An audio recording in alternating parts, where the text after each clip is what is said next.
In this video, I am going to show you on how you can edit views in Zendesk. So, without further ado, let's begin. First, open your web browser and go to zendesk.com. Then, log in to your Zendesk account.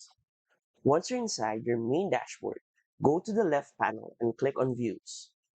From here, you should see all the categorized views right here on your account. So, choose one of that and then click on Actions right here. Then click on Edit View.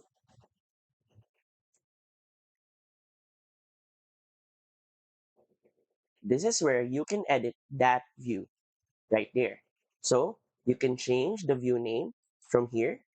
You can add a description. Let's add this. And then you can change who has access to this view, either any agent, only you, or agents in specific groups.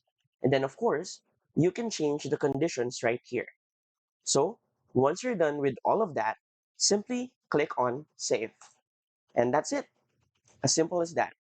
So, if you find this video helpful, please don't forget to click like, share, and subscribe to the channel. If you want to support our channel, feel free to use our affiliate links given on the video description. Thanks for watching, and I will see you in my next video.